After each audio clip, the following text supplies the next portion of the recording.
I'm going to tell you a story about my grandparents.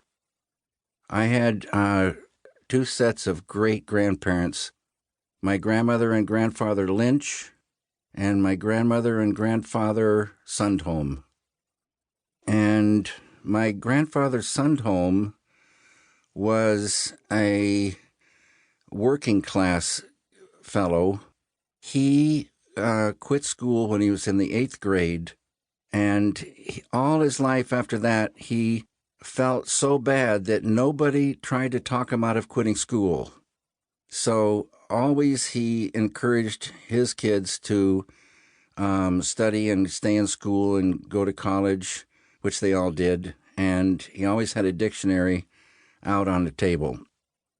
And my grandfather's Sundholm, he had a fantastic basement filled with beautiful old tools and great trunks and kind of cabinet things with beautiful inset locks that had come from his relatives, who I heard were great cabinet builders, and they built a lot of cabinets for places along Fifth Avenue.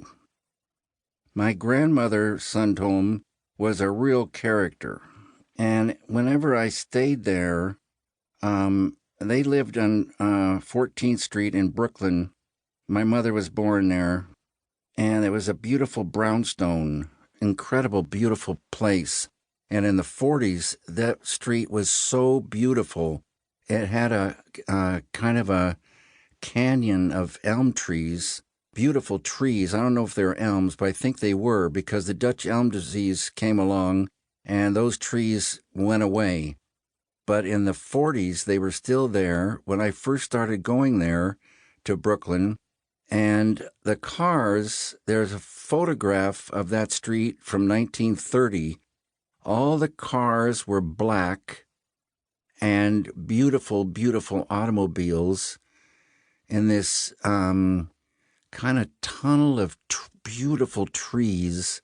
And the brownstones, a lot of them had awnings on them. So it was very elegant, really beautiful.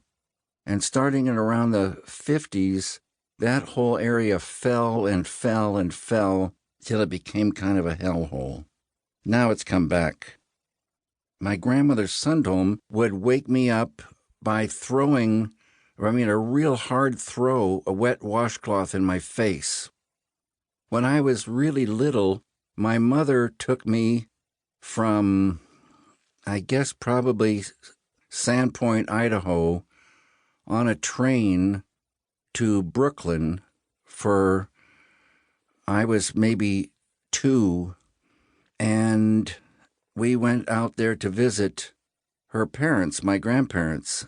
And my grandfather, it was winter, I would get in a little snowsuit and he would stroller me down the street to Prospect Park.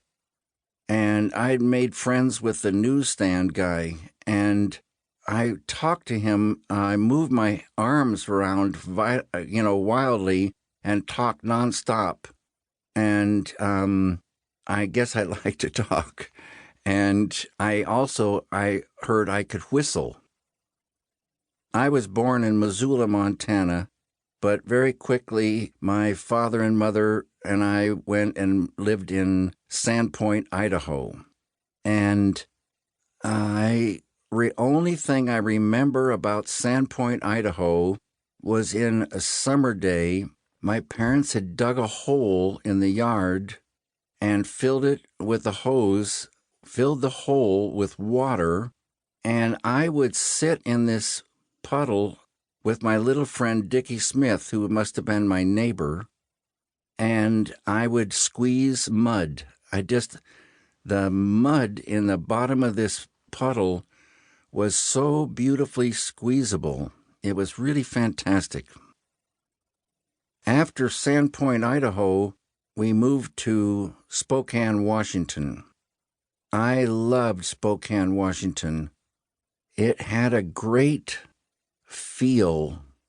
In the summertime, the temperature seemed to be just perfect, and there were a lot of beautiful ponderosa pine trees around, And in the sky, there were these giant, slow-moving airplanes that made a fantastic kind of hum as they slowly went across the sky.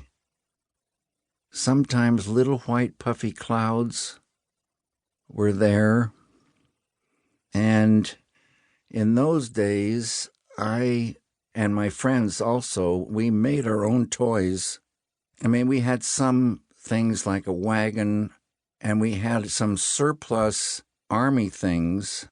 I had a beautiful helmet, World War II helmet, and a canteen and a belt, an army belt that was made of some kind of cloth and rivets, and it had a beautiful snap you could put around your waist. And the canteen had a certain taste. The water from this canteen, I guess it was probably made of aluminum. So it had this aluminum flavor, which I guess they say is not so good for you. But anyway, it made water taste pretty great in my mind. And it slipped inside of a army cloth thing that snapped. It was a great kit with the helmet. One time, on the last day in the first grade, I came home for lunch, which I guess I usually did. And this particular day, the last day, I felt something came over me and I felt nauseous.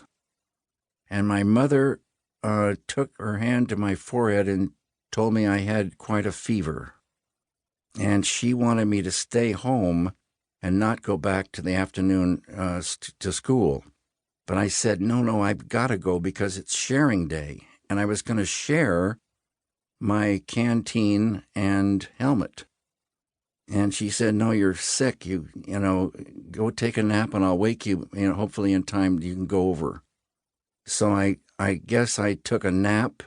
And when I woke up, I thought I'd missed it completely and I was really upset. But I went back to school and came in just in the nick of time.